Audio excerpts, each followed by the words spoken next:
महाबलं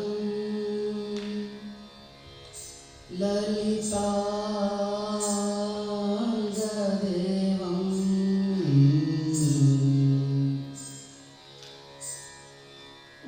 वज्रजङ्गा श्रीधरं सुविधिं नमोऽस्तु ते अच्युतेन्द्रनं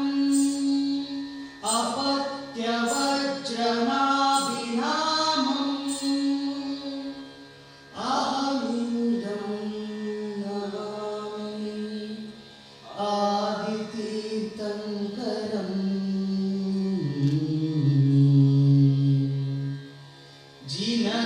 जिनतत्त्वबोध्वा सर्वलोकपालनम्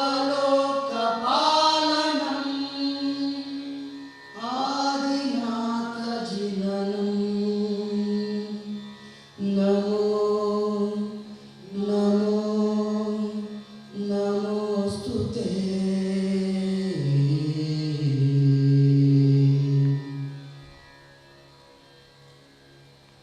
ಕುಮಾರ ಭರತೇಶ್ವರರು ಚಕ್ರರತ್ನಾದಿಯಾಗಿ ದಿಗ್ವಿಜಯ ಯಾತ್ರೆಯನ್ನು ಕೈಗೊಂಡಿರುವರು.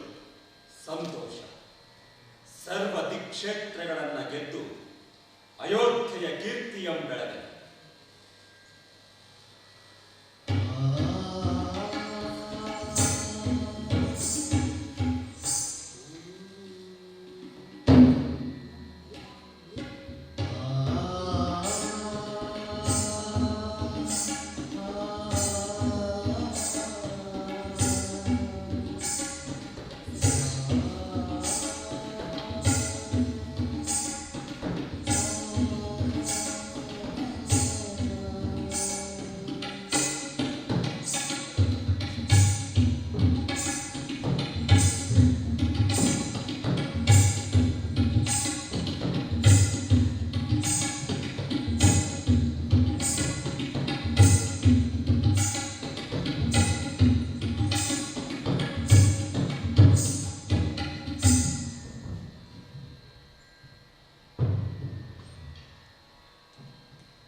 ವಿರಾಟ ವೈರಾಗಿಯ ಮಹಾಮಂತ್ರ.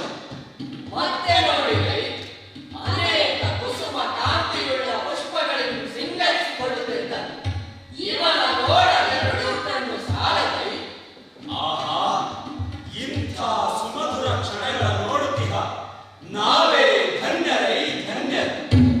ಈ ಮೂರ್ತ ರೂಪದ ಪುರುಷನಿದ್ದನವನ್ ನೋಡದೆಷ್ಟು ಸುಂದರನಾಗಿದ್ದನೈ. ಅವನು ಅತಿರಥ ಮಹಾರಥ ಮಹೋನ್ನತ ರೂಪಯುತ ಭುಜಬಲ ಪ್ರಚಂಡ ಖಂಡ ಭೂಮಂಡಲದೋಳು ಅಖಂಡ ಪೌರುಷ.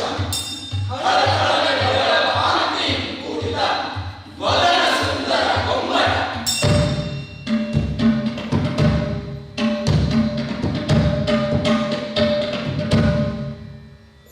ಸೋದರನೊಡನೆ ಭೂಮಿ ಭೋಗಕ್ಕಾಗಿ ಕಾದಾಡುವ ಕಾಲದಲ್ಲಿ ಪಾಪ ಪುಣ್ಯಂಗಳ ಆಪ್ತ ಸಮಾಲೋಚನದ ಪ್ರಸಾದದಂತೆ ತನಗೆ ತಾನೇ ಆತ್ಮಾವಲೋಕಿಸಲು ತಿಳಿದು ಬಂದ ವಿವೇಕದಿಂದ ವಿಷವೆನಿಸಿ ಅರಿಷಡ್ ವರ್ಗಗಳ ಜಯಿಸಿ ಪರಮ ಉತ್ಕೃಷ್ಟ ಜ್ಞಾನವನ್ನು ಅರ್ಜಿಸಲು ಇದ್ದಲ್ಲಿಂದಲೇ ಸರ್ವವನ್ನು ತೊರೆದು ವೈರಾಗಿಯಾಗಿ ತಪಸ್ತಲ್ಲೀನನಾದ ಭಗವಾನ್ ಬಾಹುಬಲಿ ಸ್ವಾಮಿ.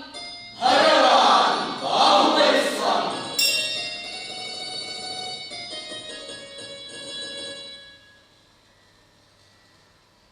ಇಂಥ ಮಹಾತ್ಮರಿಗೆ 12 ವಸಂತಗಳಿಗೊಮ್ಮೆಗೆ ಮಹಾಮಂಚನ. ಭಗವಾನ್ ಬಾಹುಬಲಿ 12 ಮಾಸಗಳಾದ ಮೇಲೆ ಜ್ಞಾನವನ್ನು ವೃದ್ಧಿಸಿಕೊಂಡರು. ಒಡೆಯ ಚಾಮುಂಡರಾಯರು ತಮ್ಮ ಸ್ವಪ್ನದ ಆಜ್ಞೆಯನ್ನು ಪೂರೈಸಲು ನಡೆಸಿದ ಈ ಮಹಾಮೂರ್ತಿಯ 58 ಅಡಿ ಎತ್ತರದ ಏಕಶಿಲಾ ವಿಗ್ರಹವನ್ನು ಕೆತ್ತಲು ತಂದದ್ದು 12 ವರ್ಷ. ಭಗವಾನ್ ಬಾಹುಬಲಿ ದಿಢವಾಗಿ ವಿರಾಗಿಯಾಗಲು ಬೇಕಾದದ್ದು 12 ಮಾಸ. ಈ ಸಂಖ್ಯೆಗಳಿಗನುಸಾರವಾಗಿ ಈ 12ರ ಪದ್ಧತಿ. ಅದೂ ಅಲ್ಲದೆ ಬಾಹುಬಲಿಯ ವೈರಾಗ್ಯವ ಕೊಂಡಾಡಲು ಅಂದು ದೇವತೆಗಳೇ ಪುಷ್ಪವೃಷ್ಟಿಂಗೈದರಂತೆ. ಅಂದು ದೇವತೆಗಳೇ ಪುಷ್ಪವೃಷ್ಟಿಂಗೈದರಂತೆ. ಅದುವೇ ಮೊದಲ ಮಹಾಮಂಚನ.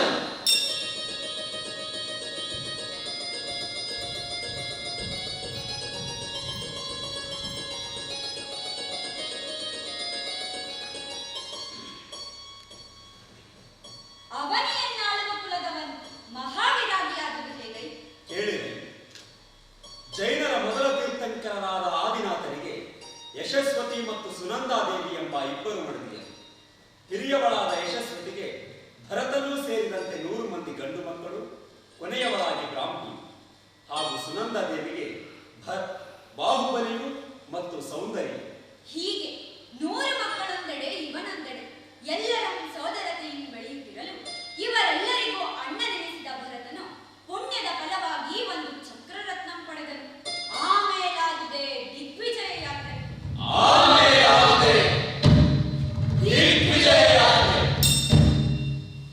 ಚಕ್ರ ಹೋದದೆಡೆ ಅದರ ಬಲದಿಂದಲೇ ರಾಜ್ಯಂ ಗಳಿಸಿತು. ಭರತ ಚಕ್ರೇಶ್ವರನಾದ.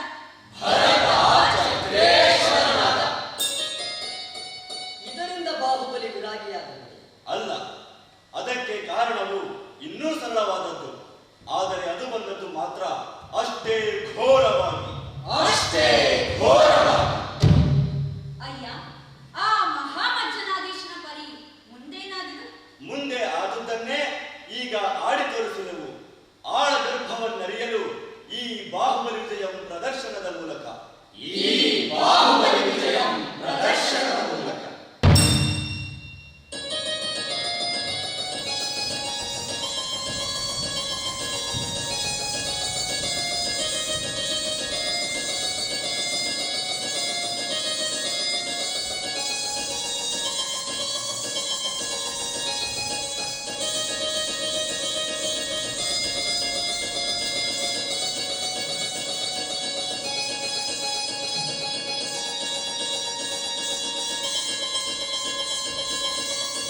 ಮಂತ್ರಿಗಳೇ, ಈ ವ್ಯಗ್ರವೇದಕ್ಕೆ ಚಕ್ರೇಶ್ವರ, ಹತವೈರಿ ಕ್ಷತ್ರಿಯ ಚಕ್ರಂ, ಭಯಚಕಿತ ಜಗದ್ವೀರ ಚಕ್ರಂ, ವಿನಮ್ರ ಕ್ಷತ್ರಿ ಚಕ್ರಂ, ಚಕ್ರೇಶ್ವರನ ವೀರ್ಯದೂತಕವಾದ ಚಕ್ರಂ ಈಗ ಅಯೋಧ್ಯಪುರದೊಳಗೋಗದೆ ಸ್ತಬ್ಧವಾಗಿ ನಿಂತಿರುವುದು. ಚಕ್ರಂ ಪುರದೊಳ್ ಹೋಗದೆಯೇ ನಿಂತಿದೆಯೇ? ಹೌದು ಚಕ್ರೇಶ್ವರ. ಆರು ಚಕ್ರರತ್ನಮಂ ಪ್ರತಿಭಟಿಸಿ ಸಾಧಿಸಲ್ಪೊರಟ ಆ ಸಮರ ಭಟನಾವನ್ ಆರಿಗೆ ಈ ಚಕ್ರದಿಂಬಾಳು ವಿಪರೀತವಾಗಿರುವುದು. ಪುರೋಹಿತರೇ, ಷಟ್ಖಂಡ ಭೂಮಂಡಲದ ದೊರೆಗಳಾದ ಭರತ ಚಕ್ರೇಶ್ವರರಿಗೆ ಪ್ರಣಾಮಗಳು. ಪುರೋಹಿತ, ಪುಣ್ಯಕರ್ಮದ ಫಲದಿಂದ ನನಗೆ ಪ್ರಾಪ್ತವಾದ ಖಡ್ಗರತ್ನ, ದಂಡರತ್ನ, ಮಣಿರತ್ನ, ಚರ್ಮರತ್ನ ಮೊದಲಾದ 14 ರತ್ನಗಳಲ್ಲಿ 7 ಜೀವರತ್ನಗಳು, 7 ಅಜೀವರತ್ನಗಳು. ಅವುಗಳಲ್ಲಿ ಮೊದಲನೆಯದು ಆ ಚಕ್ರರತ್ನ. ಎನ್ನ ದಿಗ್ವಿಜಯದ ಕಾಲದಲ್ಲಿ ಅದರ ನಡಿಗೆ ಹೇಗಿತ್ತು ಸ್ಮರಣವಿದೆಯಲ್ಲವೇ? ಮರೆಯುವುದು ಹೇಗೆ ಸಾಧ್ಯ ಚಕ್ರೇಶ್ವರ? ಪೂರ್ವ, ಪಶ್ಚಿಮ, ದಕ್ಷಿಣ ಸಮುದ್ರಗಳ ಬಳಿಯಲ್ಲಿಯೂ ಉತ್ತರದ ಬೆಳ್ಳಿ ಬೆಟ್ಟದ ಗುಹೆಯ ಒಳಗೂ ಅಸ್ಖಲಿತ ಗತಿ ಮುನ್ನುಗ್ಗಿದ ಆ ಚಕ್ರರತ್ನ ಈಗ ಎಮ್ಮ ರಾಜಧಾನಿಯ ಬಳಿಯೇ ಅದರ ಗತಿಸ್ಖಲನವಾಗಲು ಕಾರಣವಾದಾವುದಂ ಅಯೋಧ್ಯೆಯಲ್ಲಿಯೇ ಈ ಚಕ್ರವರ್ತಿಗೆ ಶತ್ರುಗಳಿಹರೆ. ಸರ್ವಜ್ಞನಾದ ಆದಿನಾಥನಿಗೆ ಅಗ್ರತನಜನಾದ ನೀ ಸರ್ವವನ್ನೂ ಬಲ್ಲವನೇ ಆಗಿಹೆ. ನೀ ಹೇಳಿದಂತೆಯೇ ಹಗೆಯಂ ಶತ್ರು ಹಗೆಯಂ ಸೂಚಿಸುತ್ತಿರುವುದಾ ಸ್ಥಗಿತ ಚಕ್ರ. ಹಾಗೆ ಯಮಗೆ ಅದು ಈ ಅಯೋಧ್ಯ ಪಟ್ಟಣದವರು. ಹೌದು ಚಕ್ರೇಶ್ವರ, ನಿನ್ನನುಜರಲ್ಲಿನ ಮದ ಮಾನಾಭಿಮಾನ ಈ ಚಕ್ರದಿಂದ ಸೂಸುತ್ತಿರುವುದು. ಓ ಮದಂ, ನಾನು ನನ್ನದು ನನ್ನಿಂದಲೇ. ಇದಕ್ಕೆ ಕಾರಣವಾದಾವುದಂ? ತಂದೆ ಆದಿ ಬ್ರಹ್ಮನಾದ ಆದಿನಾಥ ಕೊಟ್ಟಿರುವ ಭೂಮಿಗೆ ನಾವು ಒಡೆಯ ಚಕ್ರಬಲದಿಂದ ಚಕ್ರವರ್ತಿಯಾಗಿರ ಈ ಭರತ ನರಸಿತನವು ಎಷ್ಟು ಹಿರಿದಾದರೂ ಯಮಗೆ ಎಂದು ಆಲೋಚಿಸುತ್ತಿರುವುದು. ಏನ್ ಎನ್ನ ಅನುಜರ್ ನನಗೆ ತಲೆಬಾಗರೆ ಎಲ್ಲಿಂದ ಒದಗಿತಿ ಅಹಂಕಾರಂ ಅವರಿಗೆ? ಯುದ್ಧಂ ಯುದ್ಧಂ ಯುದ್ಧ ಭೂಮಿಯಲ್ಲಿಯೇ ಇವನ ಅಹಂಕಾರಂ ಅಡಗಿಸದಿರ್ತದೆ. ಈ ಚಕ್ರ ಪದವಿಯು ವ್ಯರ್ಥಂ. ಚಕ್ರೇಶ್ವರ, ಒಂದು ಭೂಮಿ ಒಬ್ಬನೇ ಒಡೆಯ ಇಬ್ಬರಾದ ಚಕ್ರೇಶ್ವರ, ನಿನ್ನ ಸಾಮಂತ ಸ್ವೀಕಾರ ಮದಂತೆ ನಿನ್ನನುಚರ ಕರ್ತವ್ಯವು ಅಥವಾ ವನಾಂತರದೊಳ್ ತಪವನ್ನಾಚರಿಸಲಿ ಎಂಬಿ ಶಾಸನವನ್ನು ಕೊಂಡೊಯ್ಯುವಂತೆ ಮಂತ್ರಿಗಳಿಗೆ ಆಜ್ಞೆ ಮಾಡಿ ಚಕ್ರೇಶ್ವರ. ಮಂತ್ರಿಗಳೇ, ಅಯೋಧ್ಯೆಯಂ ಪಕ್ಕು ತಮ್ಮಂದಿರಿಗೆ ತಿಳಿದಿ. ತಂದೆ ಆದಿತೀರ್ಥಂಕರರು ತಪಸ್ಸಿಗೆ ಹೋದ ನಂತರ ಹಿರಿಯಣ್ಣನೇ ತಂದೆ ಚಕ್ರೇಶ್ವರರ ಈ ಈಶ್ವರಾಜ್ಞೆಯನ್ನು ಶಿರಸಾವಹಿಸಿ ಎಮ್ಮ ಪಾದಕ್ಕೆ ಬಂದು ಎರಗಬೇಕೆಂದು ಆಗ್ರಹಿಸಿದನೆಂದು ತಿಳಿವಿ. ಅಪ್ಪಣೆ ಚಕ್ರೇಶ್ವರ.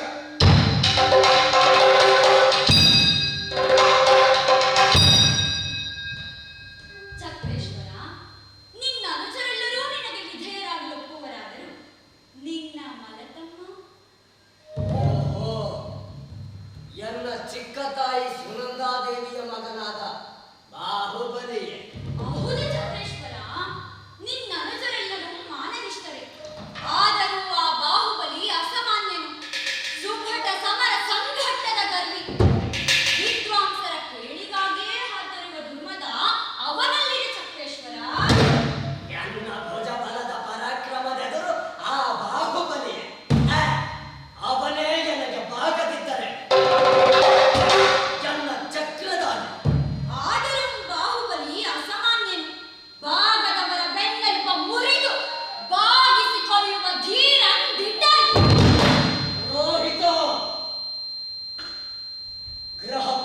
ರತ್ನಂ ಸೇನಾನಿ ರತ್ನಂ ತಕ್ಷಕ ರತ್ನಂ ಅಶ್ವರತ್ನಂ ಮೊದಲಾದ 7 ಜೀವರತ್ನಗಳನ್ನು ಕರ್ಮ ಫಲದ ಪಡೆದು ನನಗೆ ಬಾಹುಬಲಿ ಆ ಬಾಹುಬಲಿಗೆ ಎಷ್ಟೇ ಬಾಹುಗಳಿದ್ದರು ಎನ್ನ ಮುಂದೆ ಎನ್ನ ಚಕ್ರದ ಮುಂದೆ ಬಲಿಯೇ.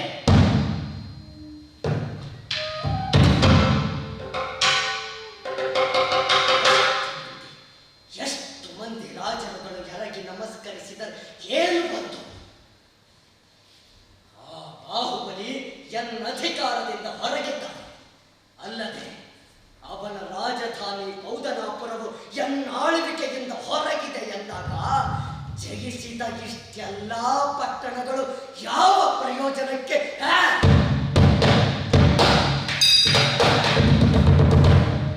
ತಾಮಸಮೇತಕ್ಕೆ ನಿನ್ನದೊಂದು ಓಲೆಯಿಂದ ಮುಗಿದು ಹೋಗುವ ಮನೆ ವಾರ್ತೆ ಇದು. ಮಂತ್ರಿಗಳೊಂದಿಗೆ ಓಲೆ ಕಳುಹಿಸಿದರಾಯಿತು.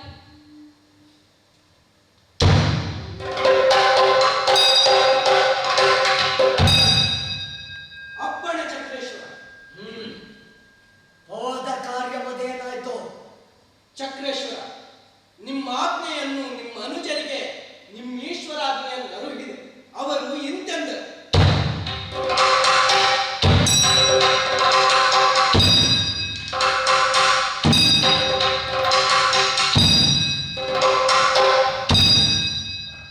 ಯುವರಾಜರಾದ ಅನಂತ ವಿಜಯರಿಗೆ ಮತ್ತು ವೃಷಭಸೇನರಿಗೆ ಪ್ರಣಾಮ.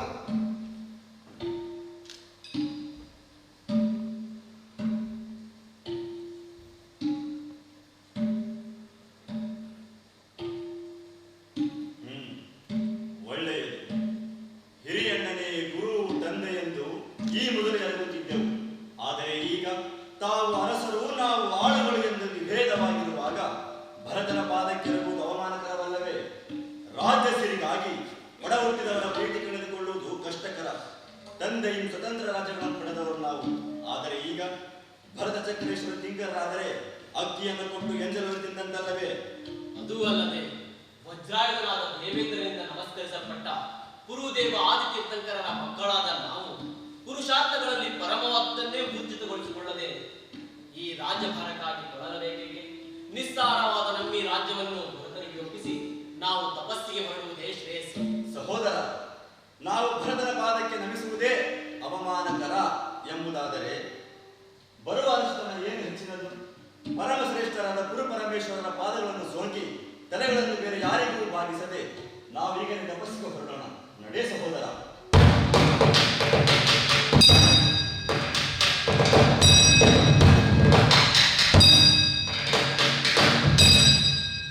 ಎಂದಾಲೋಚಿಸಿ ಎಲ್ಲರೂ ಸಮವಸರಣ ಸರೋವರಕ್ಕೆ ತೆರಳಿದರು. ಎಲ್ಲರೂ ತೆರಳಿದರೆ ಬಹುದು ಚಕ್ರೇಶ್ವರ. ಎನ್ನ ತಮ್ಮಂದಿರಾಗಿಯೂ ಛಲದಿಂದ ನನಗೆ ತಲೆಬಾಗದೆ ಜಗತ್ತಿಗೆ ಗುರುವಾದ ಆದಿದೇವನಿಗೆ ತಲೆಬಾಗಿದರೋ ಪುರೋಹಿತರೇ, ಇನ್ನೂ ಆ ಬಾಹುಬಲಿಯನ್ನು ಬಾಗಿಸುವುದೆಂತಾಯ್ತು? ಮುನ್ನ ಸಾಮದಿಂದ ಡೋಲೆಯನ್ನು ಕಳುಹಿಸೋಣ. ಜೊತೆಗೆ ತಕ್ಕ ರತ್ನಾಭರಣಗಳನ್ನು ಮಂತ್ರಿಗಳೊಡನೆ ಕಳುಹಿಸಿ. ಬಾಗಿದರೆ ಸರಿ, ಬಾಗದಿದ್ದರೆ ಇದ್ದೇ ಇದೆ ಉತ್ತಮವಾದ ದಂಡರತ್ನ. ಓಲೆಯನ್ನು ಕಳುಹಿಸಿ. ಮಂತ್ರಿಗಳೇ, ಇಲ್ಲಿನ ವೃತ್ತಾಂತವನ್ನು ಇದು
ದೊರೆಗಳು ಬಂದಿರುವುದು. ಸಂತೋಷ. ಅವರನ್ನು ಸನ್ಮಾನದಿಂದ ಅಂತಃಪುರದೊಳಗೆ ಬರಮಾಡಿ. ಆಗಲಿ ಕುಮಾರ.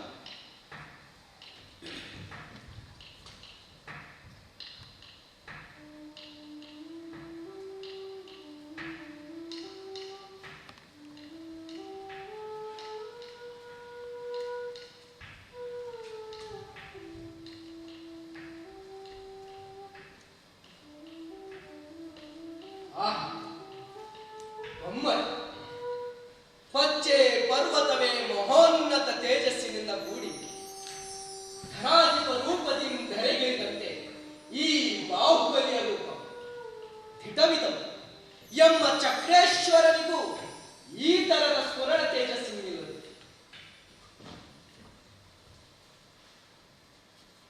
ಸ್ವಾಗತ ಮಂತ್ರಿಗಳೇ. ಅಯೋಧ್ಯೆಯಲ್ಲಿ ಅಣ್ಣ ಭರತನು ಸೌಖ್ಯವೇ? ಸೌಖ್ಯವಾಗಿದ್ದಾನೆ ಕುಮಾರ.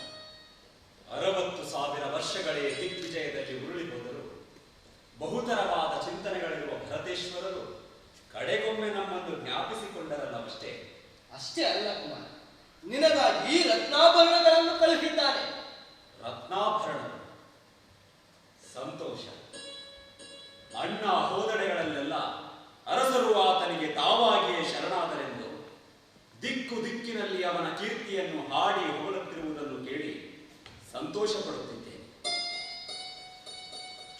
ದಿಗ್ವಿಜಯವು ಯಾವುದೇ ಅಡ್ಡಿ ಆತಂಕವಿಲ್ಲದೆ ನೆರವೇರಿತೆಂಬುದೆಲ್ಲವೂ ದಿಟವು ಮಾತ್ರವೇ? ದಿಟವು ಕುಮಾರ. ಅವನು ನಿನ್ನ ಅಣ್ಣನೆಂದ ಮೇಲೆ ಸಾಮಾನ್ಯನೇ. ಹೋದ ಕಡೆಯಲ್ಲೆಲ್ಲ ಅಜಯನಾಗಿ ಈಗ ದಿಗ್ವಿಜಯಿಯಾಗಿ ಬಂದಿದ್ದಾನೆ.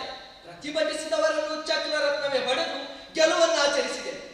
ಈಗ ನಿನಗಾಗಿ ಓಲೆಯನ್ನು ಕಳುಹಿದ್ದಾನೆ. ಓಲೆ ನನಗಾಗಿ?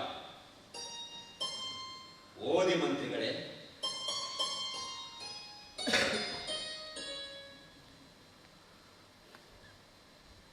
ಷಟ್ಕಂಡ ಭೂಮಂಡಲದ ದೊರೆಗಳಾದ ಭರತ ಚಕ್ರೇಶ್ವರರು ತಮ್ಮ ಚಕ್ರರತ್ನದ ದಿವ್ಯ ಪ್ರಕಾಶದಿಂದ ಸಕಲ ದಿಕ್ಕುಗಳನ್ನು ತುಂಬುತ್ತಿರುವ ಈ ಸಂದರ್ಭದಲ್ಲಿ ಅವರ ಅಡಿಗಳಿಗೆ ಬಂದಿರುವ ನವನಿಧಿಗಳೇ ಅವರ ಪರಾಕ್ರಮಗಳನ್ನು ನವನವೀನಕರಿಸುತ್ತಿರುವ ಈ ಸಂದರ್ಭದಲ್ಲಿ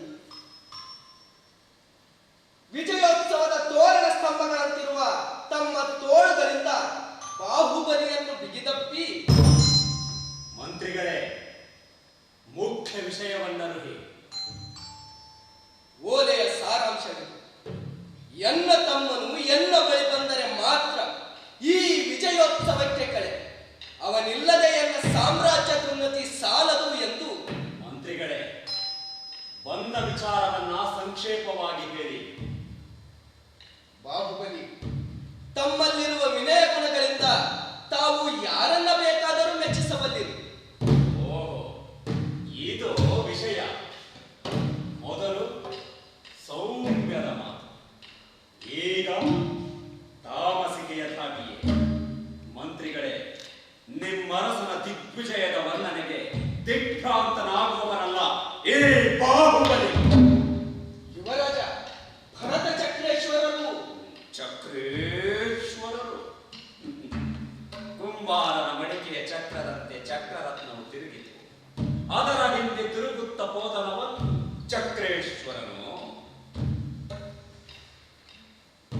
ಹಾಳು ಮಾಡಿ ಗಳಿಸಿದ ಸಂಪತ್ತೆನ್ನುವುದು ಅದೆಂತಹ ಸಂಪತ್ತು?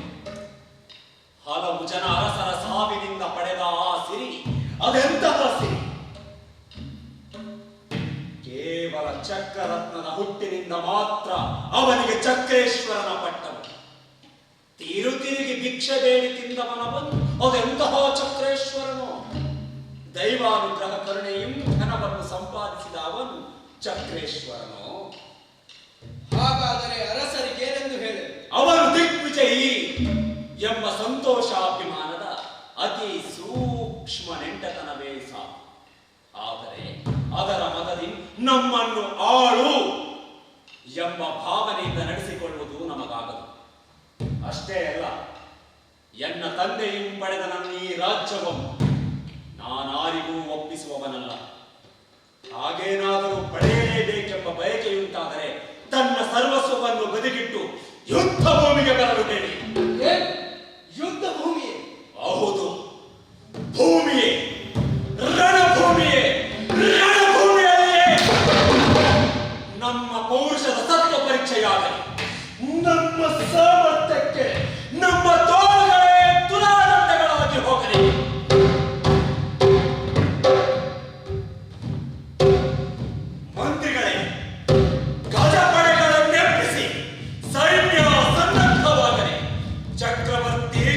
ಚಕ್ರೇಶ್ವರನ ಆಟಕ್ಕೆ ಅಂತ್ಯ ಸಮೀಪಿಸುತ್ತಿದೆ. ಬಾಹುಬಲಿ, ಈ ಚತುರಂಗ ಬಲದ ಯುದ್ಧದಿಂದ ಬರುವುದು ಪಾಪಂ, ಅಪಕೀರ್ತಿ, ಪಾತಕದ ಕಲೆ. ಅದನ್ನ ಬಿಟ್ಟು ದೃಷ್ಟಿ ಯುದ್ಧಂ, ಜಲಯುದ್ಧಂ, ಮಲ್ಲಯುದ್ಧಂ ಎಂಬ 3 ಧರ್ಮ ಯುದ್ಧಗಳ ಮೂಲಕ ನಿಮ್ಮ ಪೌರುಷವನ್ನು ಇತ್ಯರ್ಥ ಮಾಡಿಕೊಳ್ಳಿ. ವ್ಯರ್ಥವಾದ ವಿನಾಶಕ್ಕೆ ಏನು ಕಾಲ? ದೌರ್ಬಲ್ಯಗಳಾದ ಇತರರನ್ನು ನಿಲ್ಲಿಸಿ ಹೋರಾಡುವುದನ್ನು ನೀವು ಕಾದಾಡಿ. ದಯಮಾಡಿ ಲೋಕದ ನಿಂದನೆಗೆ ಗುರಿಯಾಗಬೇಡಿ. ಹಿಂಸೆ ಯುದ್ಧವನ್ನು ಬಿಟ್ಟು ಧರ್ಮ ಯುದ್ಧವನ್ನು ಕೈಗೊಳ್ಳಿ. ತನ್ನ ಚತುರಂಗ ಬಲದೆದುರು ಅಲ್ಲ, ತನ್ನ ಚಕ್ರರತ್ನದ ಬಲದೆದುರು ಯಾರು ನಿಲ್ಲುವರು ಎಂದು ಕೊಚ್ಚಿಕೊಳ್ಳುತ್ತಿದ್ದನಲ್ಲವೇ ಆ ಭರತ ಚಕ್ರೇಶ್ವರ. ಹಾಗಾದರೆ ಮೊದಲು 14 ಜೀವ ಮತ್ತು ಅಜೀವ ರತ್ನಗಳ ಒಟ್ಟಿಗೆ ನನ್ನ ಯುದ್ಧ. ತದನಂತರ ಚಕ್ರಬಲದಿ ಚಕ್ರೇಶ್ವರನಾಗಿನ ಆ ಭರತ ಚಕ್ರೇಶ್ವರನ ಆ ಚಕ್ರದ ಕೊಪ್ಪನ್ನ ಇಳಿಸಿ ನಂತರ ಧರ್ಮಯುದ್ಧ. ಈ ಅಸದಾಗ್ರಹವನ್ನು ಬಿಡು ಕುಮಾರ. ಪ್ರಸನ್ನವಾದ ಗಂಭೀರ ಚಿತ್ತದಿ ಎಂಬ ಮಾತನ್ನು ಕೇಳಿ ಒಂದೇ ಮನಸ್ಸಿನ ಒಪ್ಪು. ಮಂತ್ರಿಗಳಾದ ಎಂಬ ಬಯಕೆಯನ್ನು ಆಲಿಸು. ನೀನು ಒಪ್ಪದಿದ್ದರೆ ತಂದೆ ಆದಿತೀರ್ಥಂಕರರ ಮಂತ್ರಿಗಳೇ,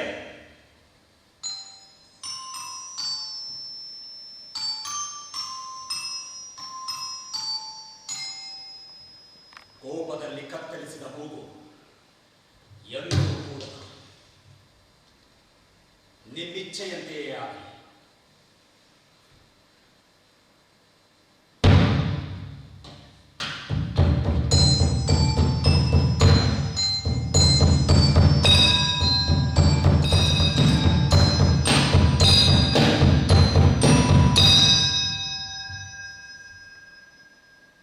ಜಯವಾಗಲಿ ಚಕ್ರೇಶ್ವರ.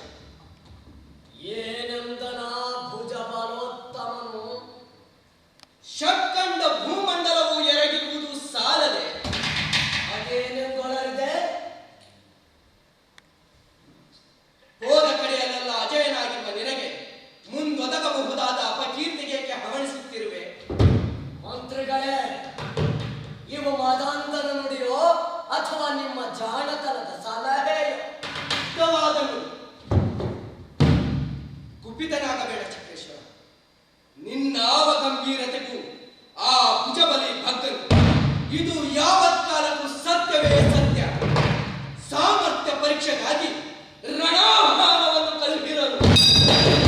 ಅಡಿಗೆ ಮಜ ಭಾವಪಟ್ಟರೆ ಈಗ ಎನ್ನ ದಿಗ್ವಿಜಯಕ್ಕೆ ಕಳೆ ಬಂದಿರುವುದು. ಎನ್ನ ಮಲತಮ್ಮ ಎನ್ನೊಡನೆಯೇ ಕಾದಾಡಲು ಬೆಂಬಲಿಸುವವನಲ್ಲವೇ? ಮಲತಮ್ಮನ ಬಯಕೆಯನ್ನು ಪೂರೈಸುವುದು ಅಣ್ಣನ ಪರಮ ಕರ್ತವ್ಯ.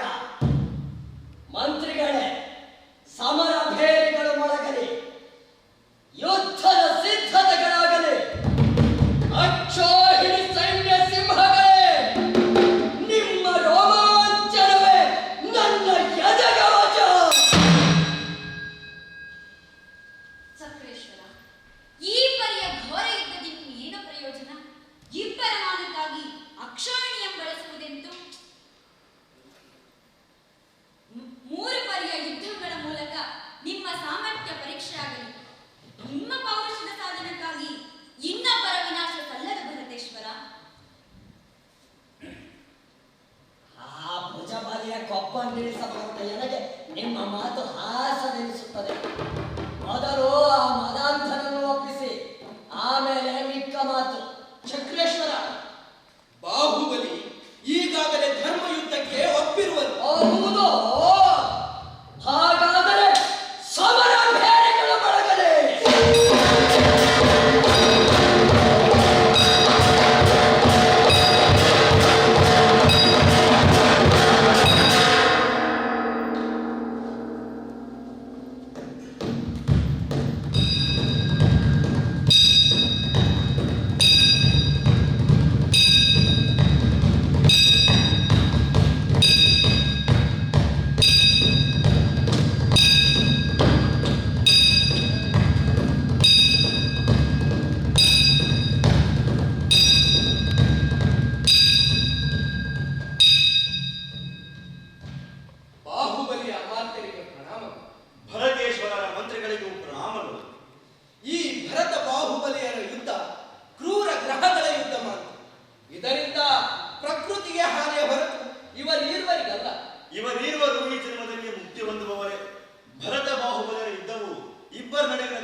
ಸ್ಥಿತವಾದ ಕಣ್ಣುಗುಡ್ಡೆಗಳಿಂದ ಬಾಹುಬಲಿ ಭರತನ ನೋಡುತ್ತಿರೆ ಕಾಂತಿಹೀನನಾದ ಭರತನ್ ಸೋಲದೆ ಮತ್ತೇನು?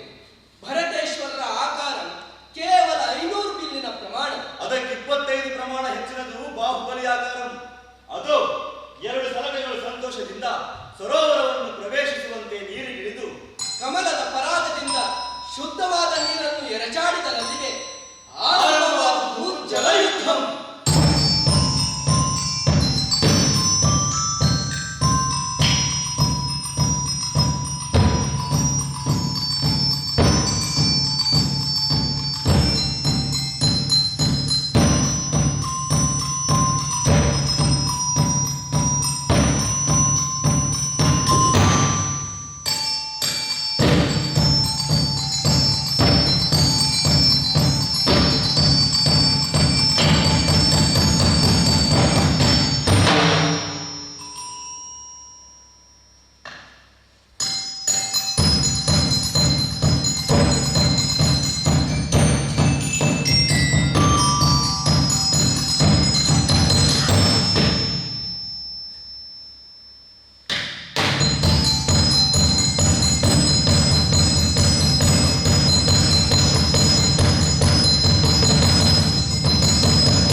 ಜಲಯುದ್ಧದಲ್ಲಿ ಸಹ ಚಕ್ರವರ್ತಿ ಸೋಲ್ತನ್. ಈಗ ಮಲ್ಲ ಯುದ್ಧ ಪ್ರಕಾರ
ಏನಿದನರ್ಥ?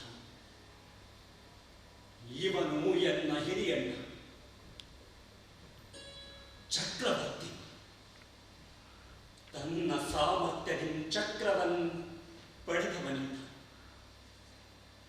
ಇವನ ಮಾನಭಂಗ ಯಾವತ್ತಿಗೂ ಸಲ್ಲದು.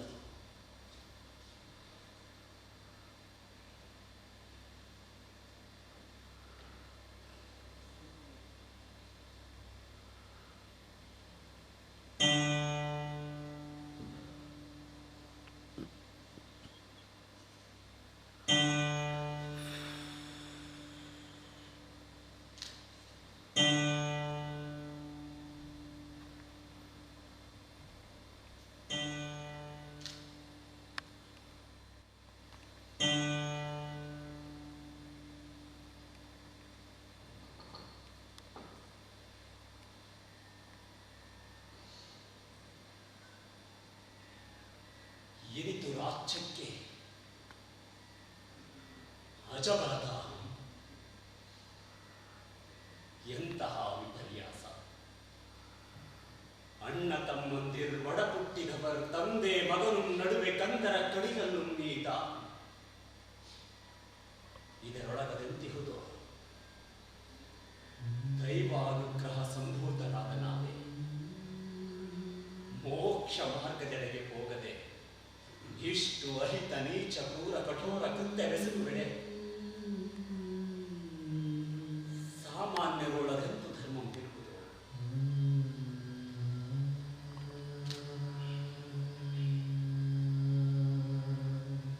ದೇವರು ಕೊಟ್ಟ ಕೈಗೆ ಖಡ್ಗ ಹೊಡುವುದು ಬೇಕೆ. ಸಹಬಾಳ್ವೆಯನ್ನು ಮಾಡಿ ನಮಗಾದುದಾದರೂ ಯಾವುದು?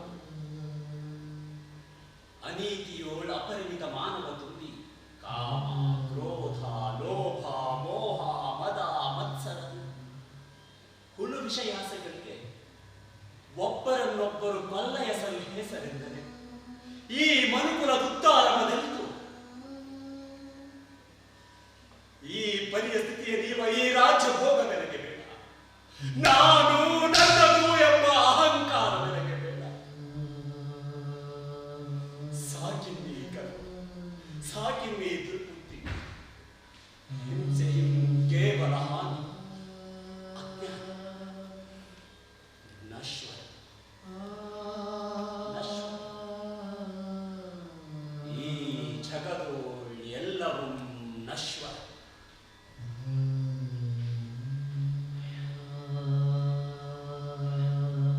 ವೃಷಭಸೇನ ಮತ್ತು ನಮ್ಮ ಅಣ್ಣಂದಿರ ಮಾರ್ಗವನ್ನು ಹಿಡಿದು ನಾನು ತಪಸ್ಸಿಗೆ ಹೊರಡುವುದೇ ಶ್ರೇಯಸ್ಸು.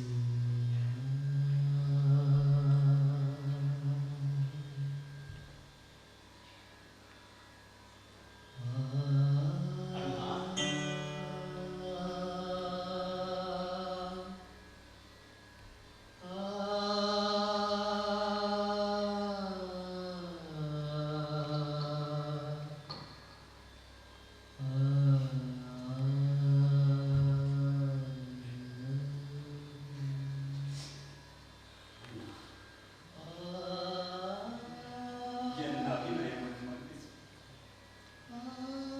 ಎನ್ನ ಕಾರ್ಯವನ್ನು ಮನ್ನಿಸು. ನನಗೆ ತಪಸ್ಸಿಗೆ ಹೊರಡುವರು ಬಿಟ್ಟು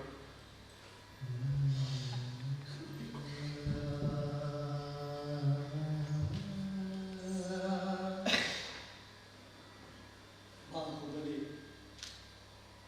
ಮನ್ನಿಸನನ್ನು. ನಾನೇಕೆ ಕ್ರೋಧದಿಂದ ಕುರುಡಾಗಿ ಚಕ್ರವನ್ನು ಕೈಗೆತ್ತಿಕೊಂಡೆನೋ? ತಪ್ಪು ಎನ್ನದು. ಎನ್ನ ತಮ್ಮಂದಿರೆಲ್ಲರೂ ತಪಸ್ಸಿಗೆ ಹೋದರು. ಈಗ ನೀನು ಹೋದರೆ ಯಾರಿಗೋಸ್ಕರ ಈ ರಾಜ್ಯ?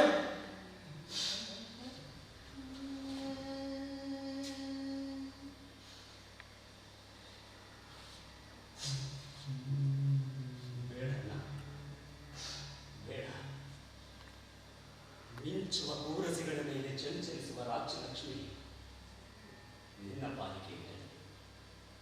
ನೀನು ವಹಿಸಿದ ಭೂಮಿಯನ್ನಾಗಲಿ ಸ್ತ್ರೀಯನ್ನಾಗಲಿ ನಾನು ವಹಿಸಿದೆ.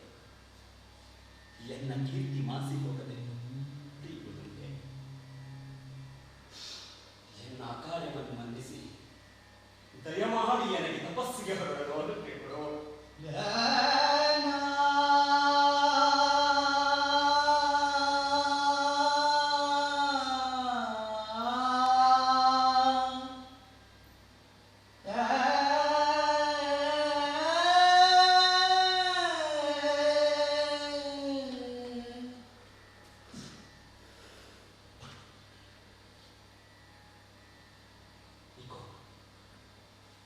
ಎನ್ನ ಸರ್ವಸ್ವವು ನಿನದು.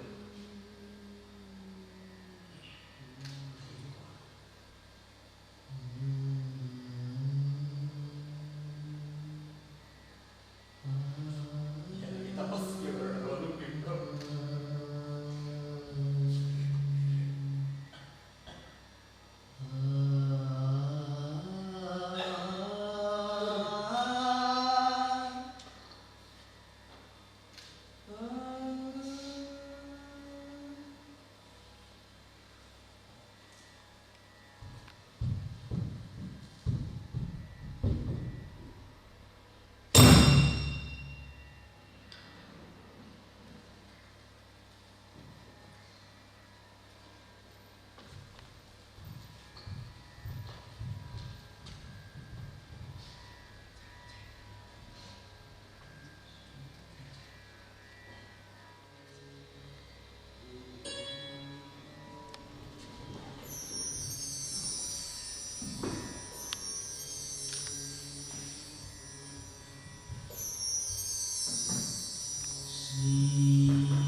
ಬಾಹುಬಲಿ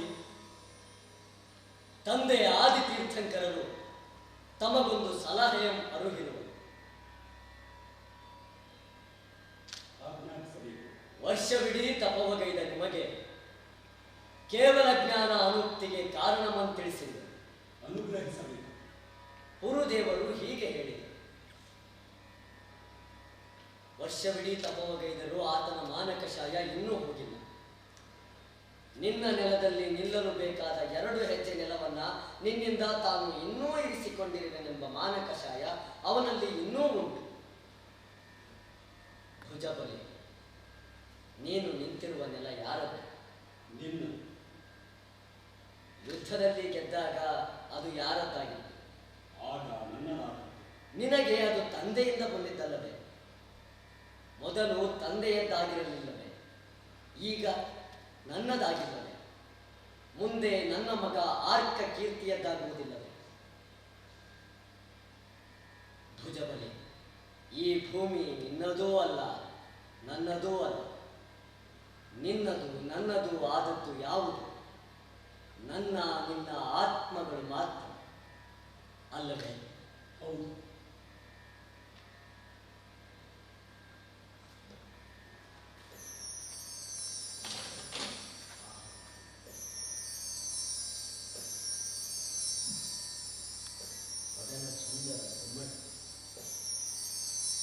ಮಹಾಬಲಂ ಲಲಿತಾ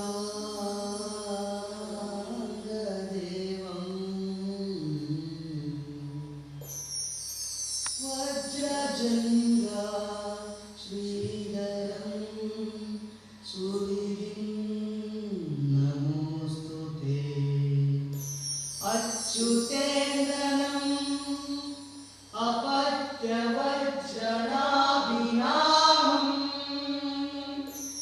ಆನಂದಂ ನಮಾಮಿ ಆದಿತೀರ್ಥಂಕರಂ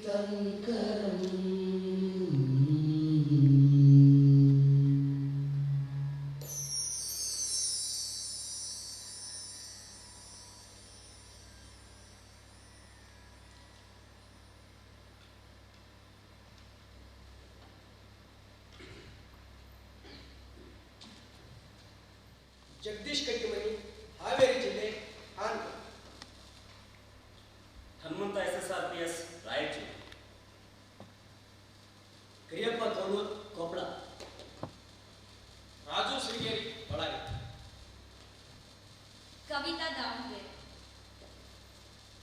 ಆಸಿಫ್, ಹೂವಿನಡಗಲಿ. ವಿನಾಯಕ್, ಶಿಗ್ಗಾಂವ್.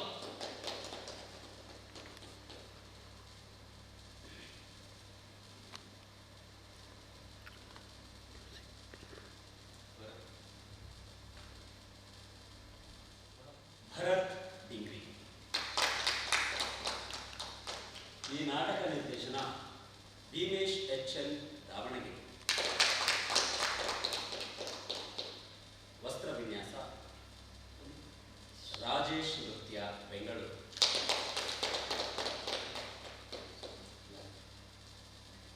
ಬೆಳಕು ಮತ್ತು ನೆರಳಿನ ಸಂಯೋಜನೆ ನವೀನ್ ಪ್ರತಾಪ್, ಚನ್ನಗಿರಿ.